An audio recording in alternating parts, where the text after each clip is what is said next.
Good evening, everyone. Thank you so much for coming together and joining in this moment of immersing ourselves in words and relationships of Torah. I'm so very grateful that we've all come together, especially on this evening following a day that was so quite extraordinary and distressing and upsetting and sad in our country's history. A day that saw this unprecedented assault on the body politic, on the very heart of democracy in this country. And so I am grateful that we come together like this to study a body of work of wisdom, because for me, our collaborative study helps me not only to have a greater sense of how to find and live with the unity, the one that we call God, but also how to find and live with the diversity that is the creation of that oneness, this diversity that we call humanity. I believe that this great body of work helps us to find both and to revel in both, to take joy in both the oneness that we call God and the diversity that we call humanity. So I think that this week's Torah portion in particular will provide us some insight and guidance as to the nature of finding and celebrating that diversity and how we are to be a part of it. So again, we are going to be starting off reading from the very beginning of the book of Exodus, Parshat Shemot. We are in Exodus chapter 1, verse 1. At this point, I'll invite everyone to go ahead and unmute yourselves so that together we can say the blessing of giving gratitude and thanks for this opportunity of coming together to immerse ourselves in Divrei Torah, in matters of Torah. We'd like to unmute, and together we recite our blessing. Baruch Baruch atah Adonai Eloheinu melech haolam asher kiddushanu b'mitzvotav v'tzivanu la'asok b'divrei Torah.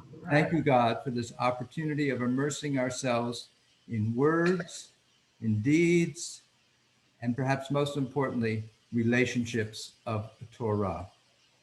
So I will share with you some opening verses from the Parshat Shemot, and then I'll invite people to have an opportunity to share some verses as well. So once again, we start off chapter 1, verse 1, the book of Exodus. These are the names of the sons of Israel who came to Egypt with Jacob, each coming with his household: Reuben, Simeon, Levi, Judah, Issachar, Zebulun, and Benjamin, Dan and Naphtali, Gad and Asher. The total number of persons that were of Jacob's issue came to 70, Joseph being already in Egypt. Joseph died, and all his brothers, and all that generation. But the Israelites were fertile and prolific.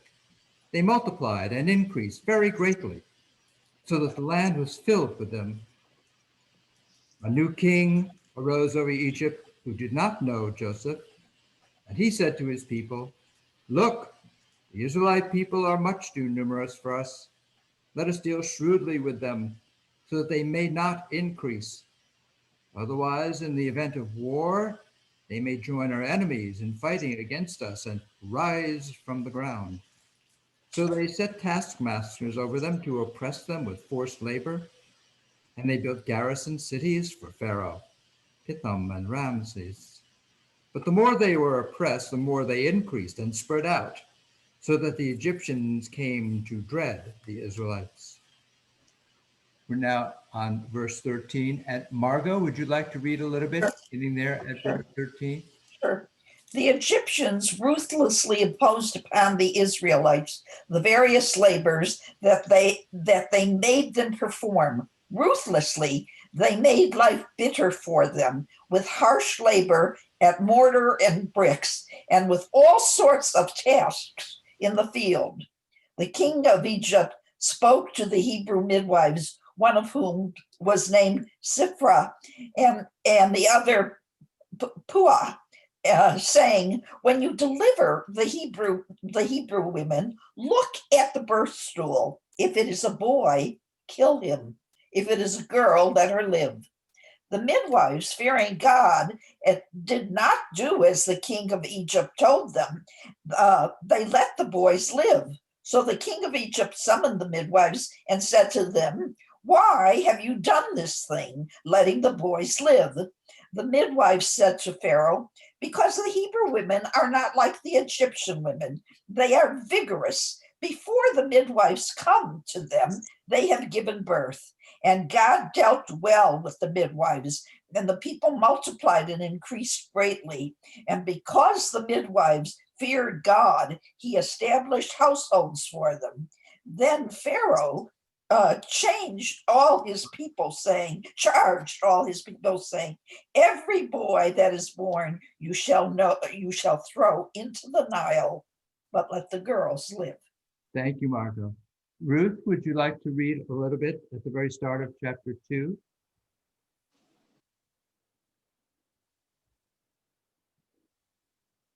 And Ruth, you'll just need to unmute if you'd like to read.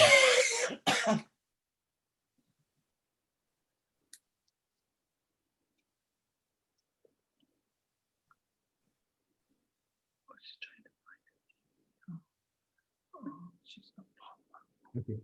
David and Susan, would you like to read a little bit beginning at the start of chapter 2? Sure, thank you.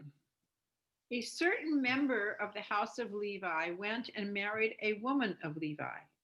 The woman conceived and bore a son, and when she saw how beautiful he was, she hid him for 3 months. When she could hide him no longer, she got a wicker basket for him and caulked it with bitumen and pitch. She put the child into it and placed it among the reeds by the bank of the Nile. And his sister stationed herself at a distance to learn what would befall him. The daughter of Pharaoh came down to bathe in the Nile, while her maidens walked along the Nile. She spied the basket among the reeds and sent her slave girl to fetch it. When she opened it, she saw that it was a child, a boy, crying. She took pity on it and said, "This must be a Hebrew child." Then his sister said to Pharaoh's daughter, "Shall I go and get you a Hebrew nurse to suckle the child for you?" And Pharaoh's daughter answered, "Yes." So the girl went and called the child's mother. And Pharaoh's daughter said to her, "Take this child and nurse it for me, and I will pay your wages." So the woman took the child and nursed it. When the child grew up, she brought him to Pharaoh's daughter, who made him her son. She named him Moses, explaining, "I drew him out of the water." Thank you so much, both of you, so much. Ruth, would you now like to read starting at verse 11? And you'll need to unmute, Ruth.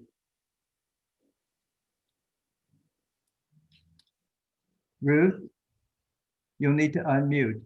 Okay. Sometime after that, when Moses had grown up, he went out to his kinsfolk and witnessed their labors. He saw an Egyptian beating a Hebrew, one of his kinsmen. He turned this way and that, and seeing no one about, he struck down the Egyptian and hid him in the sand. When he went out the next day, he found 2 Hebrews fighting. So he said to the offender, "Why do you strike your fellow?" He retorted, "Who made you chief and ruler over us? Do you mean to kill me as you killed the Egyptian?" Moses was frightened and thought, "Then the matter is known." When Pharaoh learned of the matter, he sought to kill Moses, but Moses fled from Pharaoh. He arrived in the land of Midian and sat down beside a well. Thank you, Ruth. Let me invite Justin, would you like to read a little bit, beginning at verse 16? Ruth, you can go ahead and remute. Thank you. Now the chief of Midian had 7 daughters, and they came and drew water, and they filled the troughs to water their father's flocks. But the shepherds came and drove them away. So Moses arose and rescued them and watered their flocks. They came to their father, Reuel, and he said, "Why have you come so quickly today?" They replied, "An Egyptian man rescued us from the hands of the shepherds, and he also drew water for us and watered the flocks." He said to his daughters, "So where is he? Why have you left the man? Invite him. Let him eat bread." Moses consented to stay with the man, and he gave his daughter Zipporah to Moses. She bore a son, and he named him Gershom, for he said, "I was a stranger in a foreign land." Now it came to pass in those days that the king of Egypt died, and the children of Israel sighed from the labor, and they cried out, and their cry ascended to God from the labor. God heard their cry, and God remembered his covenant with Abraham, with Isaac, and with Jacob. And God saw the children of Israel. God knew. Thank you so much, Justin. Gary, would you like to read beginning at the start of chapter 3? Now Moses, tending the flock of his father-in-law Jethro, the priest of Midian, drove the flock into the wilderness and came to Horeb, the mountain of God. An angel of the Lord appearing to him in a blazing fire out of a bush. He gazed, and there was a bush all aflame. Yet the bush was not consumed. Moses said, I must take aside to look at this marvelous sight. Why doesn't the bush burn up? When the Lord saw that he had turned aside to look, God called to him out of the bush, "Moses, Moses." He answered, "Here I am." And he said, "Do not come closer. Remove your sandals from your feet, for the place on which you stand is holy ground. I am," he said, "the God of your father, the God of Abraham, the God of Isaac, and the God of Jacob." And Moses hid his face, for he was afraid to look at God. And the Lord continued, I have marked well the plight of my people in Egypt, and have heeded their outcry because of their taskmasters. Yes, I am mindful of their sufferings. I have come down to rescue them from an Egyptian and to bring them out of their land to a good and spacious land, a land flowing with milk and honey, the region of the Canaanites, the Hittites, the Amorites, the Perizzites, the Hivites, and the Jebusites. Now the cry of the Israelites has reached me. Moreover, I have seen how the Egyptians oppress them. Come, therefore, I will send you to the Pharaoh, and you shall free my people, the Israelites, from Egypt. Thank you so much, Gary. Richard, would you like to read beginning at verse 11? Thank you. But Moses said to God, "Who am I that I should go to Pharaoh and free the Israelites from Egypt?" And he said, "I will be with you, and it shall be your sign that it was I who sent you. And when you have freed the people from Egypt, you shall worship God at this mountain." Moses said to God, "When I come to the Israelites and say to them, 'The God of your fathers has sent me to you,' and they ask me, 'What is his name?'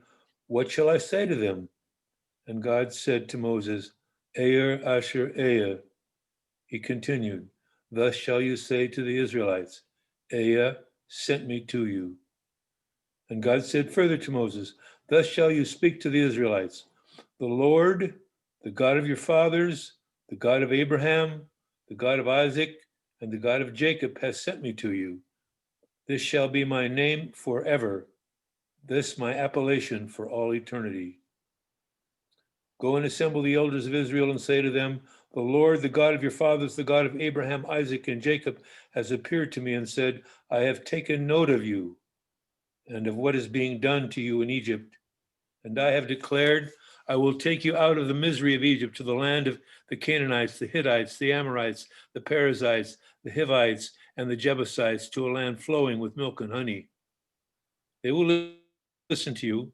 Then you shall go with the elders of Israel to the king of Egypt, and you shall say to him, the Lord, the God of the Hebrews, manifested himself to us. Now, therefore, let us go a distance of 3 days into the wilderness to sacrifice to the Lord our God. Yet I know that the king of Egypt will not let you go except by force. So I will stretch out my hand and smite Egypt with various wonders, which I will work upon them. After that, he shall let you go, and I will dispose the Egyptians favorably toward this people, so that when you go, you will not go away empty-handed. Each woman shall borrow from her neighbor and the lodger in her house objects of silver and gold and clothing, and you shall put these on your sons and daughters, thus stripping the Egyptians. Thank you, Richard. Dave, would you like to read at the start of chapter 4? But Moshe spoke up and said, what if they do not believe me and do not listen to me, but say, the Lord did not appear to you?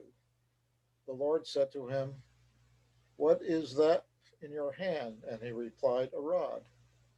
He said, cast it on the ground. He cast it on the ground, and it became a snake, and Moshe recoiled from it. The Lord said to Moshe, put out your hand and grasp it by the tail. He put out his hand and seized it, and it became a rod in his hand, that they may believe in the Lord, the God of their fathers, the God of Abraham, the God of Isaac, and the God of Jacob did appear to you. The Lord said to him further, put your hand in your bosom. He put his hand into his bosom, and when he took it out, the hand was encrusted with snowy scales. And he said, put your hand back into your bosom. And he put the hand back into his bosom, and when he took it out of his bosom, there it was again, like the rest of his body. Yeah. And if they do not believe you or pay heed to the first sign, they will believe the second. And if they are not convinced by both these signs and still do not heed you, take some water from the Nile and pour it on the dry ground, and the water that you take from the Nile, will turn to blood on dry ground. Thank you, Dave. Steve, would you like to read starting at verse 10? Yes, thanks. But Moses said to the Eternal, please, O my Lord, I have never been good with words, either in times past or now that you have spoken to your servant. I am slow of speech and slow of tongue. And the Eternal said to him, who gives human speech? Who makes them dumb and deaf, or deaf, seeing or blind? Is it not I, the Eternal? Now go, and I will be with you as you speak, and will instruct you what to say. But he said, please, O my Lord, make someone else your agent. The Eternal became angry with Moses and said, there is your brother Aaron the Levite. He, I know, speaks readily. Even now he is setting out to meet you, and he will be happy to see you. You shall speak to him and put the words in his mouth. I will be with you and with him as you speak, and tell both of you what to do. And he shall speak for you to the people. Thus he shall serve as your spokesman, with you playing the role of God to him. And take with you this rod with which you shall perform the signs. Thank you, Steve. Thank you so much. Let me invite Wayne. Would you like to read starting at verse 18? Yes, thank you, Rabbi. And Moses went, and he went back to Jethro, his father-in-law, and said to him, let me go so I may go back to my brothers who are in Egypt and see if they're still living. And Jethro said to Moses, go in peace. And Adonai said to Moses and Midian, go back to Egypt, because all the people who sought your life have died. And Moses took his wife and his sons and rode them on an ass, and he went back to the land of Egypt. And Moses took the staff of God in his hand. And Adonai said to Moses, when you're going to go back to Egypt, see all the wonders I've set in your hand, and you shall do them in front of Pharaoh. And I'll strengthen your heart. I'll strengthen his heart, and he won't let the people go. And you shall say to Pharaoh, Adonai said this, my child, my firstborn is Israel. And I've said to you, let my child go and serve me. And should you refuse to let it go, here, I'm killing your child, your firstborn. And he was on the way at a lodging place, and Adonai met him, and he asked to kill his son. And Zipporah took a flint and cut her son's foreskin and touched his feet, and she said, because you're a bridegroom of blood to me. And he held back from him. Then she said, a bridegroom of blood for circumcision. Thank you. Thank you, Wayne. Let me invite Mark. Would you like to read a little bit, beginning at verse 27? Yes, please. The Lord said to Aaron, go to meet Moses in the wilderness. He went and met him at the mountain of God, and he kissed him. Moses told Aaron about all the things that the Lord had committed to him, and all the signs about which he had instructed him. Then Moses and Aaron went and assembled all the elders of the Israelites. Aaron repeated all the words that the Lord had spoken to Moses. And he performed the signs in the sight of the people, and the people were convinced. When they heard that the Lord had taken note of the Israelites, and that he had seen their plight, they bowed low in homage. Afterward, Moses and Aaron went back and said to Pharaoh, thus says the Lord, the God of Israel, let my people go that they may celebrate a festival for me in the wilderness. But Pharaoh said, who is this, the Lord, that I should heed him and let Israel go? I do not know the Lord, nor will I let Israel go. They answered, the God of the Hebrews has manifested himself to us. Let us go, we pray, a distance of 3 days into the wilderness to sacrifice to the Lord our God, lest he strike us with pestilence or sword. But the king of Egypt said to them, Moses and Aaron, why do you distract the people from their task? Get to your labors. And Pharaoh continued, the people of the land are already so numerous, and you would have them cease from their labors? Thank you, Mark. Let me invite Jay. Would you like to read a little bit, beginning at verse 6? Thank you, Rabbi. The same day, Pharaoh charged the taskmasters and foremen of the people, saying, you shall no longer provide the people with straw for making bricks as heretofore. Let them go and gather straw for themselves, but impose upon them some quota of bricks as they have been making their heretofore. Do not reduce it, for they are shirkers. That is why they cry, let us go and sacrifice to our God. Let heavier work be laid upon the men. Let them keep at it and not pay attention to deceitful promises. So the taskmasters and foremen of the people went out and said to the people, thus says Pharaoh, I will not give you any straw. You must go and get the straw yourselves wherever you can find it, but there shall be no decrease whatever in your work. Then the people scattered throughout the land of Egypt to gather stubble for straw. And the taskmasters pressed them, saying, you must complete the same work assignment each day as when you had straw. And the foremen of the Israelites, whom Pharaoh's taskmasters had set over them, were beaten. Why, they were asked, did you not complete the prescribed amount of bricks, either yesterday or today, as you did before? Thank you so much, Jay. Let me invite Mark Thompson. Would you like to read a little bit, beginning at verse 15? Thank you.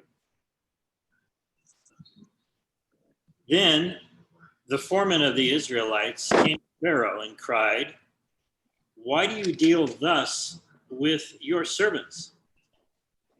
No straw is issued to your servants, yet they demand of us, make bricks. Thus your servants are being beaten, when the fault is with your own people. He replied, you are shirkers, shirkers. That is why you say, let us go and sacrifice to the Lord. Be off now to your work. No straw shall be issued to you, but you must produce your quota of bricks. Now the foremen of the Israelites found themselves in trouble because of the order. You must not reduce your daily quantity of bricks.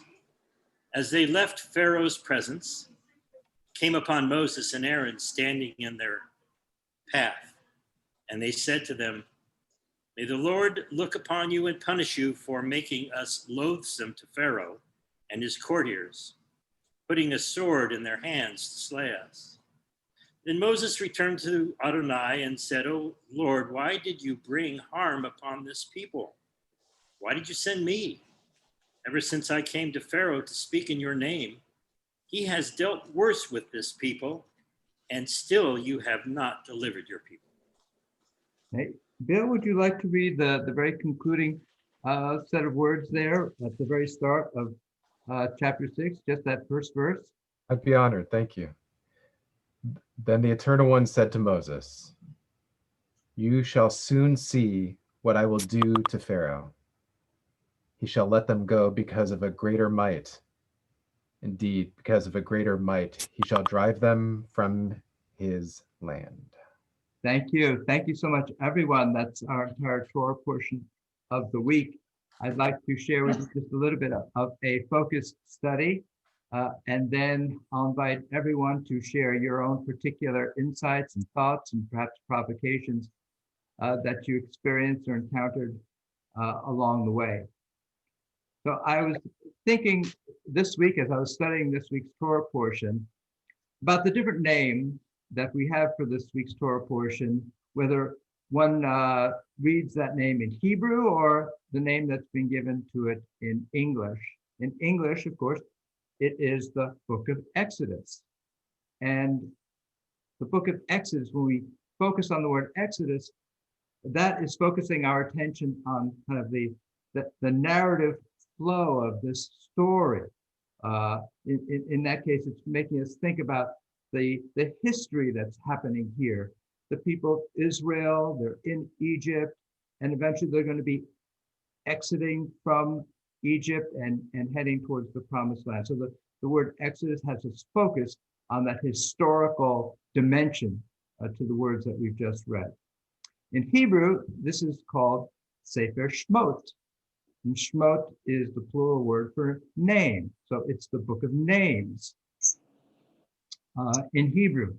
And when one thinks about names, I want to suggest that Shemot, names, has us focus not so much on the historical account of what's happening in Torah, but rather I want to suggest it has its focus on a human dynamic that has to do with names.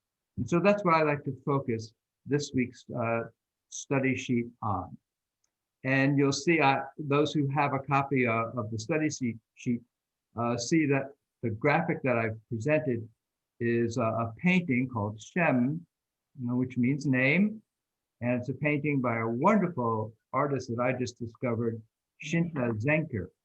She lives both in Switzerland and also in Paris, France. She does really beautiful artwork and calligraphy, and I encourage you to track her down, to Google her name and look at some of the beautiful artwork that she's done. And I don't know if you can see it on the copy that you have, but in addition to the beautiful calligraphy of the Shem and the Mem, she has written in Hebrew there, Baruch Shem Kavod Mahoto Le'olam Va'ed. And that's the prayer that we recite. Those are words that we recite immediately after reciting the Shema. We say the Shema, and then we say Baruch Shem Kavod Mahoto Le'olam Va'ed. Blessed is the name of God's glorious sovereignty for all eternity. So I've entitled this week's study session, Let Us Acquire a Name for Ourselves. And when I thought about names, I remembered something from way back in the book of Genesis, in Sefer Bereshit. If you remember, after Noah, we have the Tower of Babel story. And this is what it says. It's on your study sheet there as number 1 from Genesis chapter 11. Let us build for ourselves a city and a tower with its top in the heavens, and make for ourselves a name, lest we be scattered over the face of the earth. So there are a couple of things that struck me when I returned to this verse having to do with making a name for oneself. First of all, the urge to make a name for oneself in that setting seems to be out of a fear, a concern that if we don't somehow make a name for ourselves, we're just going to be scattered about, we'll be dispersed.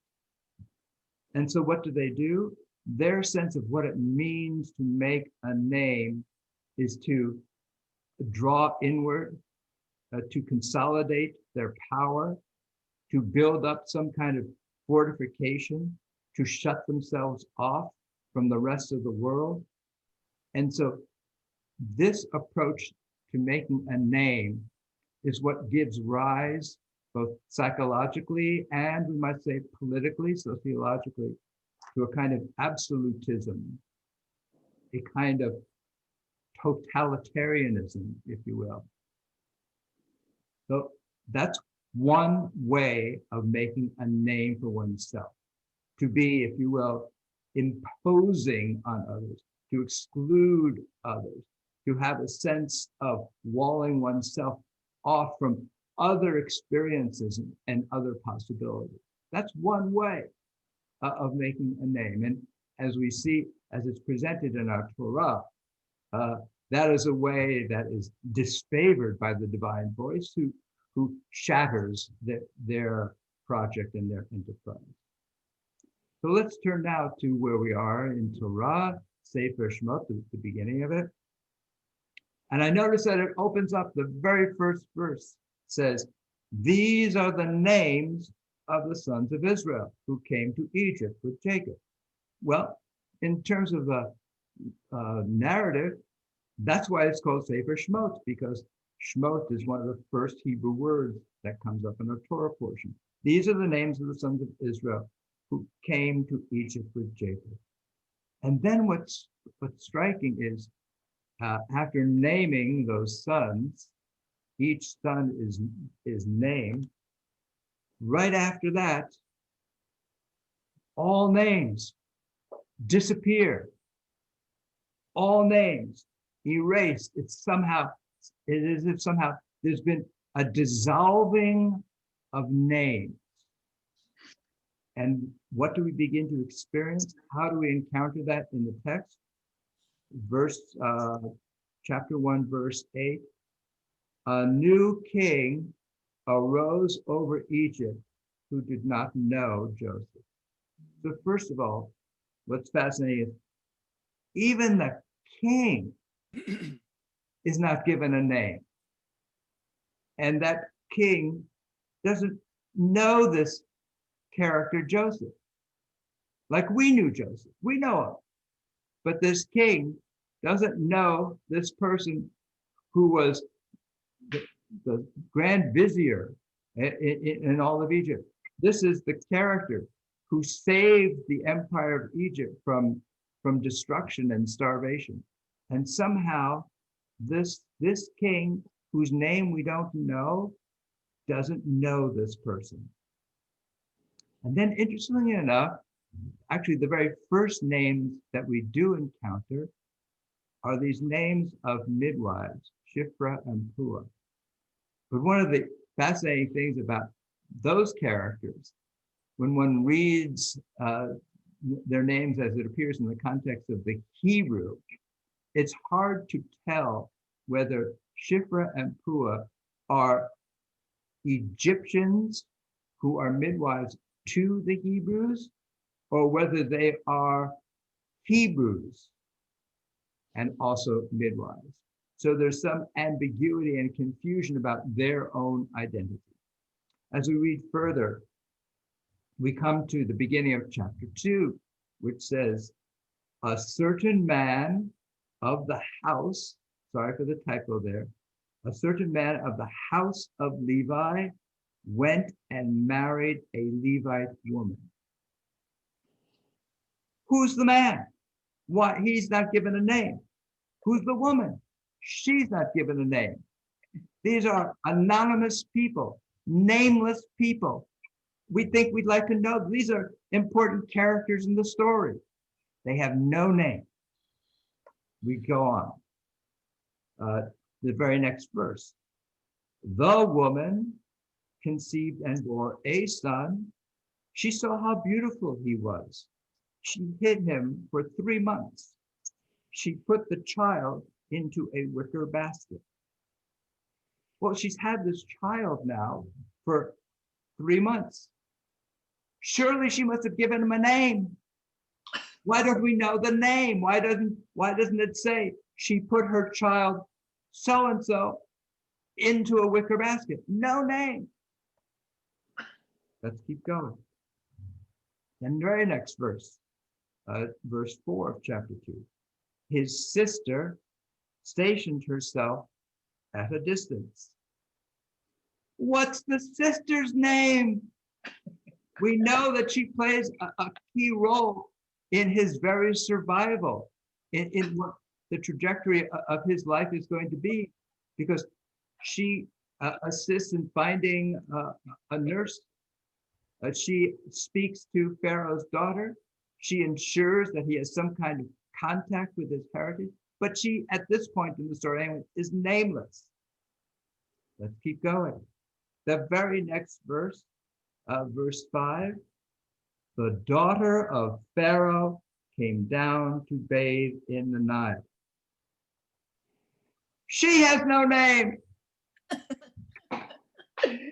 The daughter of Pharaoh, surely an important character in the history of this kingdom of Egypt, certainly an important character in the history of this baby who's going to be such a central character in our story. But at this point anyway, she's got no name. Now we get to verse 10 of chapter 2. She named him Moses. Finally, a name that we all know well too. We know that name, Moses. But the irony is that Moses is no name. It says in the text, oh, Moses comes from the notion of drawing out, Mashet, drawing out from the water. That's why she named him Moses. But consider this within the context of where this child is going to be raised. This child is going to be raised in the palace of Pharaoh. A Pharaoh who has just decreed that all male should be babies, Jewish babies, Hebrew babies should be killed. So can you imagine Pharaoh's daughter saying, Daddy, look, I've got a baby and I've given the baby a nice Hebrew name. That's lovely. No, Moses is not a Hebrew name. Moses, if anything, is an Egyptian name. And it is an Egyptian name that is tied to royalty. And it is a name that only means something. It's not really a definitive distinguishing name. The word Moses in Egyptian means something like son of, born of, something like that. So we see examples of that. We have a lot of pharaoh's names and high priest names that incorporate that notion of Mose in their name. So we have the name Mose, who was the founder of the 18th dynasty of Egypt, probably around 1500 BCE. Mose meaning the moon god is born, Mose. And then we have Mose, meaning Thoth is born. And Mose was the third pharaoh of the 18th dynasty in Egypt. And Thoth was, I believe, the god of writing and magic. And so when it says Mose means Thoth is born, or son of Thoth, something like that. And then we have more. We have Mose, who was a high priest of Ptah. We have Mose, who was a vizier under the Pharaoh Amenhotep. And then perhaps most familiar to us, we have Ramses, but as we say, Ramses. And there were 11 of these Ramses who were pharaohs. And some historians think that it was one of these Ramses who was the pharaoh during the period that we're now talking about, around 1250 BCE or so. So the word Moses isn't a distinguishing name like Jacob or Abraham or Joseph. No, it is a placeholder. It just means son of. So it's no wonder that this character, who eventually has to flee from the palace where he was raised and goes into the land of Midian, where he becomes a shepherd. He meets up with this other family, and then he has this experience at the burning bush where this presence reveals itself to him and says to this character Moses, says, I am the God of your father. I'm the God of Abraham, of Isaac, of Jacob. And so then at verse 11, this character Moses says, who am I? Now, in the context of the story, he immediately says, who am I to take on this task that you've given me? But I think that we can also read it as this character is just saying, I'm just so confused. I thought I was born of royalty in the palace, and now you're telling me that I'm born of Hebrew slaves, that's who my heritage is? Who am I? So if you have the study sheet, you could turn over. And we're going to spend the next couple of minutes here looking at some midrash and how a particular school within the Hasidic tradition deals with this notion about name. So number 10 on the study sheet is from Midrash Tanhuma. It also appears in Midrash about Kohelet, which is also has the English name Ecclesiastes. And here's the Midrash. Every person is called by three names, one which they are called by their father and mother, one which they are called by other people, and one which they acquire for themselves. That last one, the earned name, the one that we acquire for ourselves, is worth much more than all the others. So here's this midrash, kind of curious, saying you've got three names. The first one is given to you by your parents. The second one is actually given to you by others based upon how they see you acting in the world. And then the third one is one that you somehow do something to create for yourself.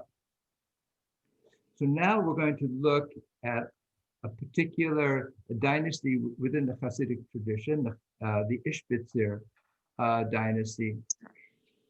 And we're going to see how this particular dynasty deals with this notion about names based upon this particular midrash. So first is just a little bit of a summary that I've provided for you based upon the teachings of Rabbi Mordechai Yosef, who was the founder of the Ishbitzer Hasidic dynasty. And two of the dynamics that he deals with a lot in his teaching is this notion of deficiency and clarification of deficiency.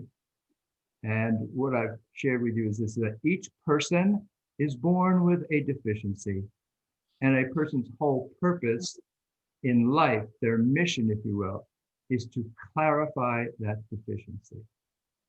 Ishbitzer dynasty is very interesting. They were very focused, as the Hasidic tradition in general was, on dealing with the psychological dimension of our lives.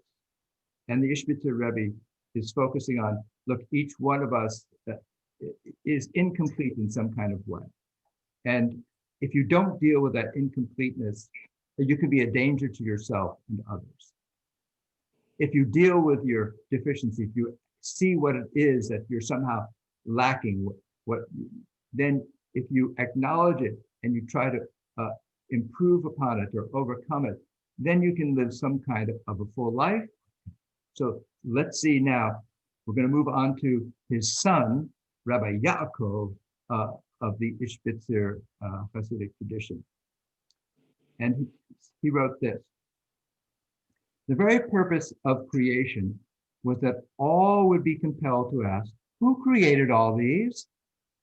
That all would know clearly that a supreme force in its goodness is sovereign of the world, and none would make a claim to autonomous power. To that end, God planted in each entity some lack, a fissure in its being, making them all incomplete. But creation soon got used to that too. It ceased to notice its own deficiency. It didn't know that it needed God. I'm thinking now back to the Tower of Babel story, where the people there are responding to the need to create a tower, is a desire to have that kind of, here the Ishbitzer Rebbe talks about autonomous power, that kind of absolute knowledge, that kind of absolute control, to kind of blot out, if you will, any awareness of their deficiency. That's their way of dealing with it. To overcome their deficiency is to overexert themselves. And Rabbi Yaakov here, I think, is saying that what happens is when we lose touch of our own deficiency, when we lose touch of the fact that we are but aspects of a divine whole, we lose sight of God, which is a result of our, if you will, forgetting. We forget our deficiency, which then causes us to spiritually, when we have that sense of deficiency, we seek out the source of all things. We become aware of God. And then we also become appreciative. Rabbi Yaakov is going to say later in his writing, when you become aware of your deficiency, when you become aware that that's a result from God, then you begin to appreciate others. You begin to appreciate alternative possibilities. You begin to appreciate different points of view, different ways of life. And Rabbi Yaakov, in his writing, one of the things that he emphasizes is the importance of the preservation of difference and mutual respect. Go back to Rabbi Yaakov, who writes this very interesting piece, which also makes me think about the Tower of Babel story. In the city, no one thinks about the wilderness, but when one is there in the wilderness, one's whole being is there. The Tower of Babel story is a story about people isolating themselves in a city and building this great superstructure that further isolates them from the world around them. And Rabbi Yaakov says, when you're doing that, you're not aware of all the possibilities that there are. And all the possibilities, when you're aware of all the possibilities, that also helps bring you closer to God, the oneness that produces all of these possibilities. And it's in the wilderness where you become more aware of that oneness and all these possibilities. So now, we go back to the father, Rabbi Yaakov's father, Rabbi Mordechai, who says this in conclusion: the name we acquire for ourselves, remember that's the third name from that middle. The name we acquire for ourselves is the name we get by healing the deficiency within us. That's nice. when we become aware of and deal with our deficiencies, our inadequacies, and we begin to heal that, then we get a new name for ourselves. So I want to suggest this. I want to suggest that what's happening here in this week's Torah portion with names is that this is setting us as an individual, as a nation, on a great journey, a journey of becoming aware of our both deficiencies and of a greater appreciation for the multiple possibilities that the source of everything introduces into this world. That's the journey that the people of Israel are on, to find both their unique name, and in finding that unique name, to find it a way to live in a world of multiple names, multiple identities, multiple possibilities, multiple ways of life.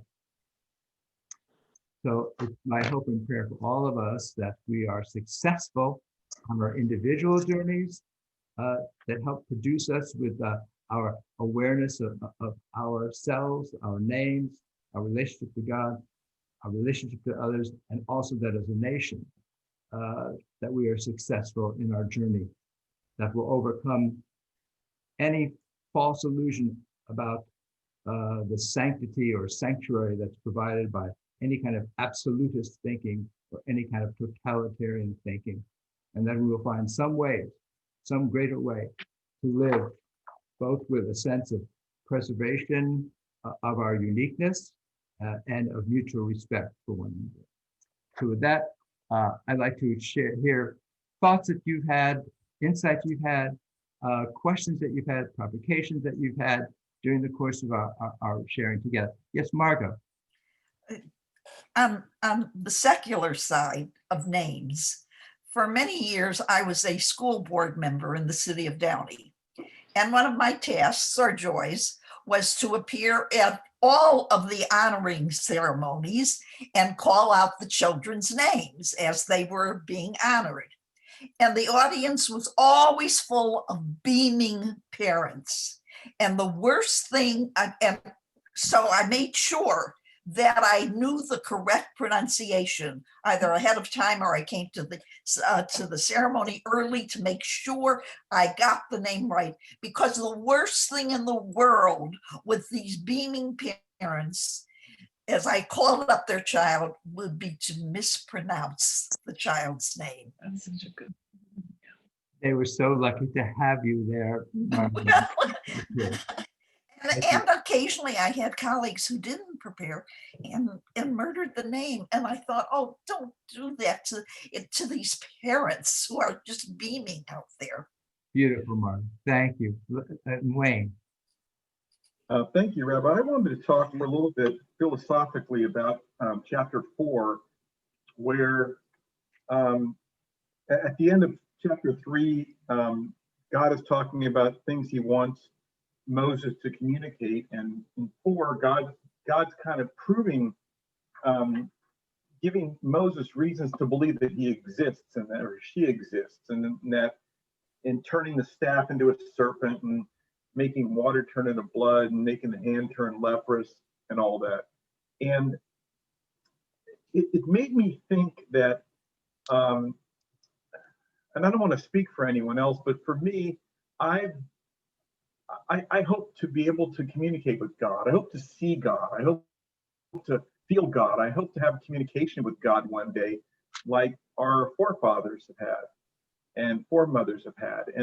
And what's disappointing to me is that the way that God decided to present him or herself to Moses was through trickery, was through magic acts, was through snake oil salesman type of acts, as opposed to showing him good deeds or things that would be very impressive. And I'm wondering, the philosophical part is, how will I know when God is talking to me? How will I know that that is God and not some imposter? Are you sure you haven't already encountered that presence? I'm pretty sure because I think the event will be. Now I see evidence of God. I was witness to the birth of my 3 daughters. I've been married for almost 39 years. I have lots of wonderful friends. So perhaps I see God that way. But I'm talking about really seeing God and having a conversation with God and witnessing God. And I hope to have that experience one day. That may sound foolish, but I'm hoping that is an experience that I can have one day.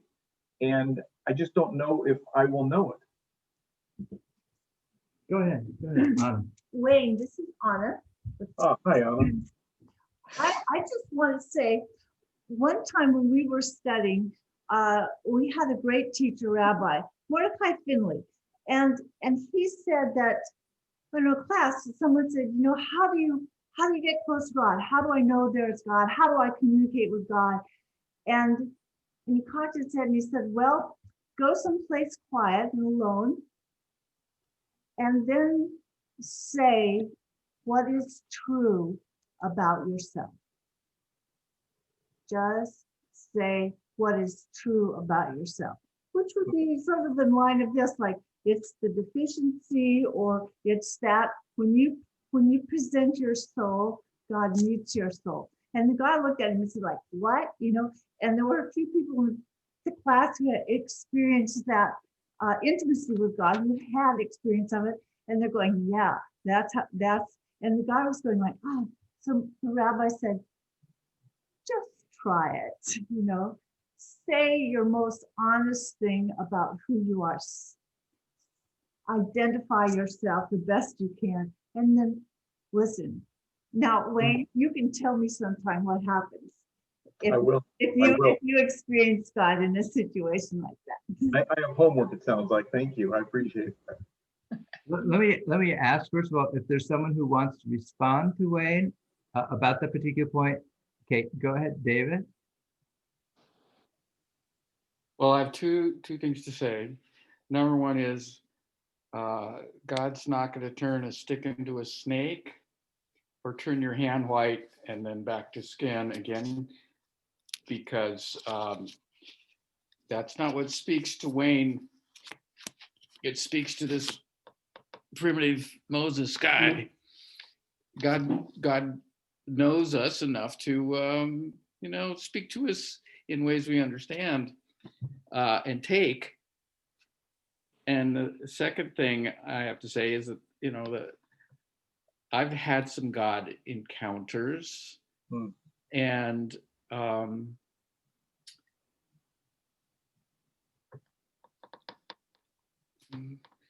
are various ways of trying to achieve them, etc. But essentially, I have to say the experience for me is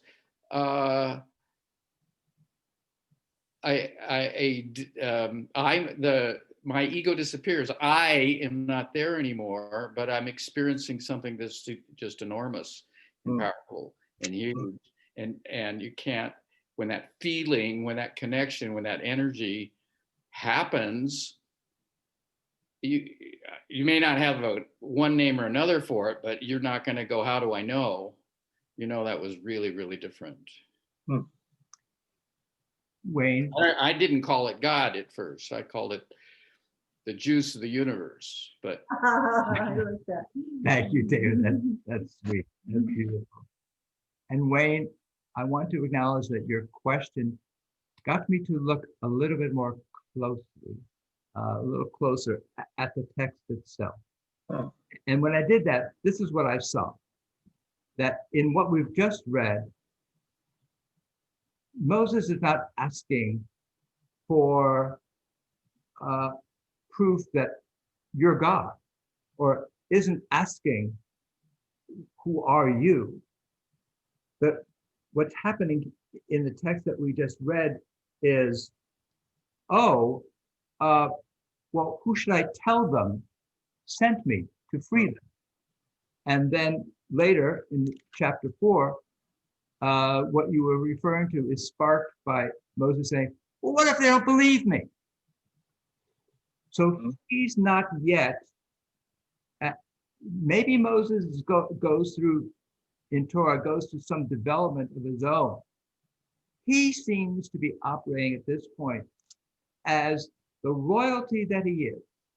He's operating as if he understands the role of being an emissary, of being a diplomat, of being some kind of leader who has a message to bring and a people to lead. And so he's asking for, well, what exactly is the message I'm supposed to share? And who should I say sent me? What's the name of the sovereign who sent me to this people?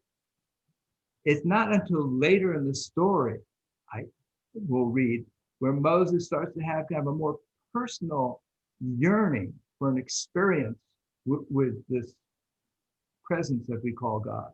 It's later in the story where Moses says, I want to experience you. So I want to share that he's still operating at this level of being kind of this functionary and having this role to play, and asking for demonstrations and proof and signs that he can share with others, not so much for his own personal revelatory experience. Is there something that you wanted to share? And in the Moses reveals his weakness there. He says, I've never been too good with words, you know? I mean, he may be like the ruler, he may be the son of Pharaoh, but he reveals himself to God in that conversation. He says, look, I'm not such a hot speaker. And then after that exchange with God saying, this is, who I am, then he comes to the time where he yearns for God. He gets on the road to that more intimate experience. Thank you. Go ahead. Let's see, Susan. So I just want to share that when my daughter was in her first year of rabbinical school, it was in Israel, and we went there. My dad's mother died when he was 7, actually in the flu epidemic of 1919. And her father was a rabbi.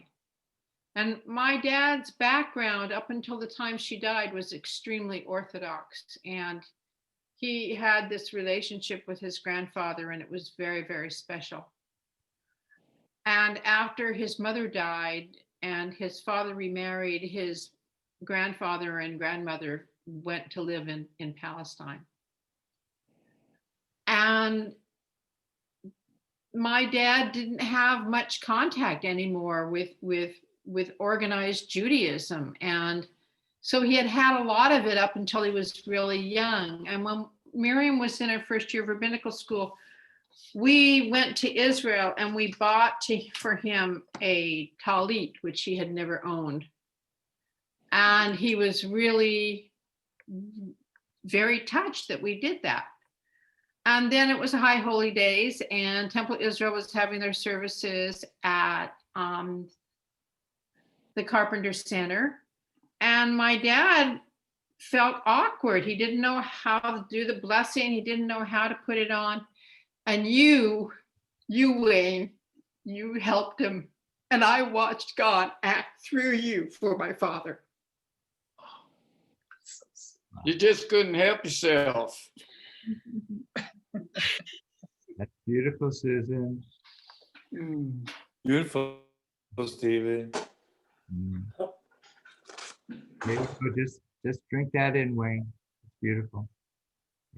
It's a beautiful story. Beautiful. Ruth, would you like to share something more? It's a beautiful story Susan just shared. I remember your dad. I remember him coming to temple, your dad. Wasn't he wonderful? I think it was your dad, right? He lived to be 103. Was that your dad? I remember your dad. He was something. Let's say his name. Jack. Jack. I don't know if I have a story. No, I just was appreciating Susan's story and Wayne's story. I was enjoying what you were saying about the names, Rabbi, how you have the names that come from your parents, and then you have the names that your peers or your world gives you, and then you have your own name. I kind of relate. I kind of follow that. Like I can see that in my life myself. Like I don't know if I want to share it all, but there's names like people call me, and then names like in my family, I have my own name. My husband and I eventually we gave ourselves our names. You know, we have our own names. He came up with mine, and I came up with his, and now they're kind of like ours. And it just kind of it evolved naturally. It kind of evolved through experience, you know, through being together for 40 years, I guess. Precious. So I kind of relate to that story that you, the Midrash, about the 3 different names. I can identify. Thank you, Ruth. That's very precious. Thank you. Others have Jay, would you like to share something? Can you hear me? Yes. Understood from my early Judaic and academic endeavors going way back that Moses had a speech impediment, stuttering of some kind. And I recall a incident where Midrash, where he was offered 2 shiny things and reached for the hot coals and put them in his mouth. And we're supposed to get some meaning out of this. And perhaps that wasn't the reason why he said, I'm not a speaker. I'm not a good speaker. My upbringing said that he stuttered. He was very slow and deliberate with his words, and not this mighty orator, such as probably was Joseph or any of our other patriarchs. What say you, Rabbi? And what is the meaning of this in 3 words? Well, let me tell you what let me tell you what the Kabbalah says about Moses, the speech impediment, Sefer Shemot, being in Egypt. What Kabbalah says is at this moment, to be in exile means that language itself is in exile. Because language in our tradition is what engenders everything. That's what brings things into existence, language and speech.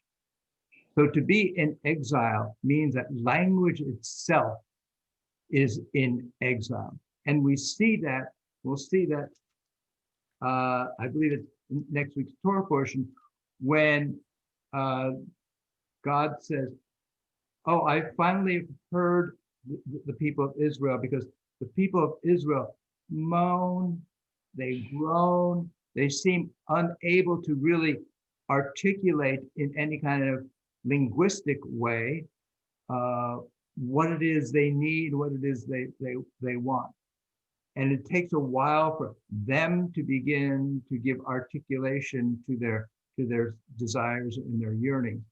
And so Moses himself is a character who symbolizes this notion of being in exile from language, and language itself being in exile, because he has a hard time with language, and his capacity to overcome that particular deficiency is finally achieved in the very last book of Deuteronomy, book of Torah, the book of Deuteronomy, where that whole book is one long speech by Moses.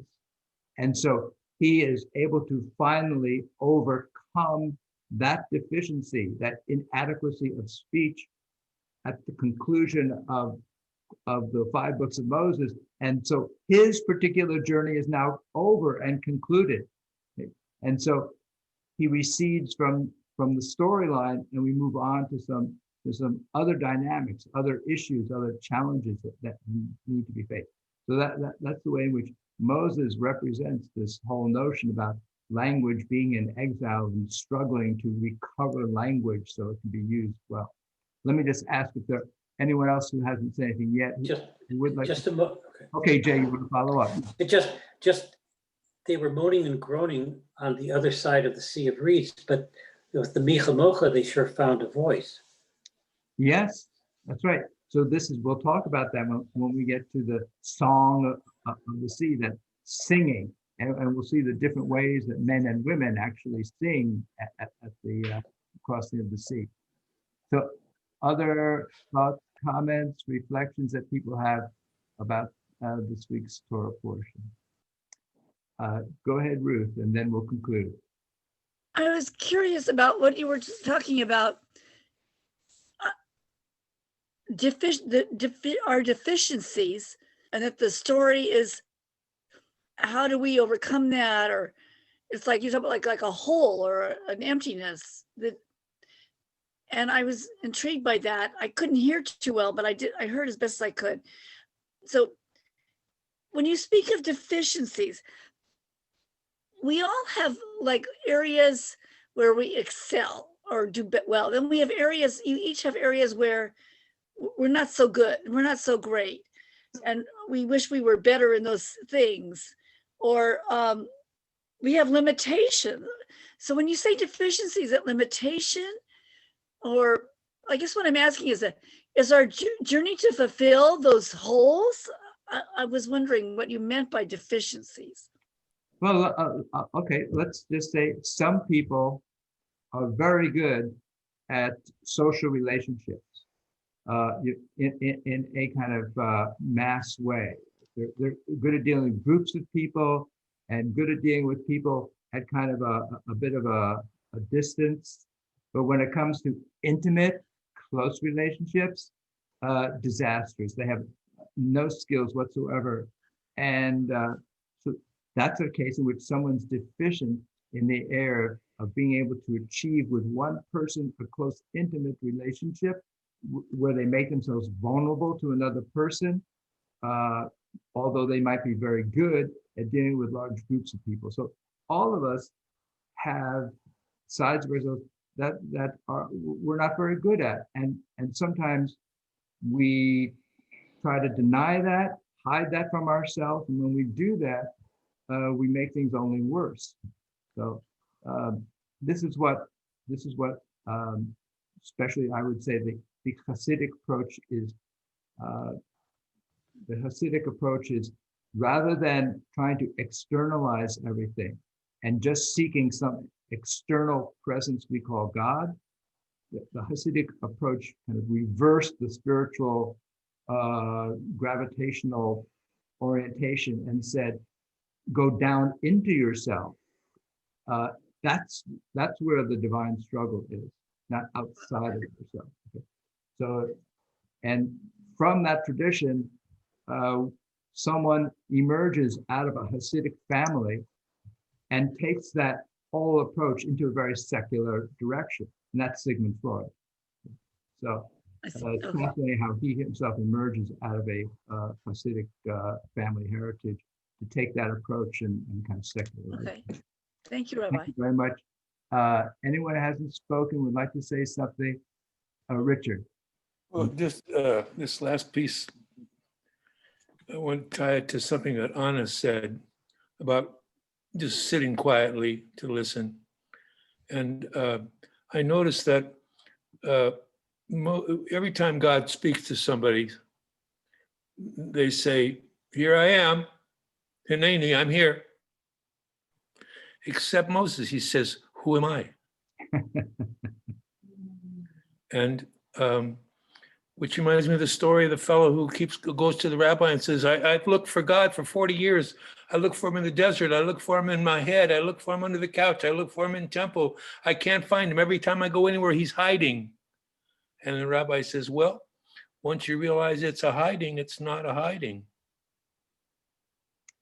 That's, it says at the burning bush, when God says, hey, I am the God of your father.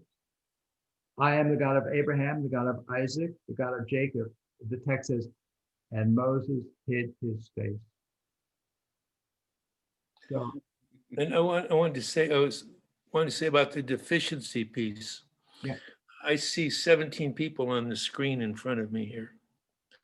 And I know that each of us have deficiencies, But when we're together and trusting, not trying to make a tower to contain ourselves and pretend and overcompensate for our deficiencies, but be open, all those holes get filled with the love we share in Torah. Oh, that's wonderful. Thank you. Amen. Thank you. Amen, brother. Thank you so much, That was everyone. wonderful. Thank you. Thank you, Richard. That Our, was beautiful. our collaborative study helps me That not was only lovely. to find the oneness that we call God, but also to live in appreciation for the diversity that we all are. Richard, is it one more thing? Yes. Yes, well, we're on the exodus from what happened in Washington, and it's going to be a hard time in the desert, but we're going to get it right. I hope so. We're going to get it right. We're going to get it right. We're going to do it together. Thank you all very much. God bless you all. I look forward to our regathering. Be well, everyone. Thank you. Thank you. This was Thank wonderful. you. Thank you, everybody. Thank you, Rabbi. That was great. Thank you, Rabbi. Thank you, everybody. Shabbat shalom. Yeah. Susan, is your eye better? Well, How's your It looks like you don't have the patch.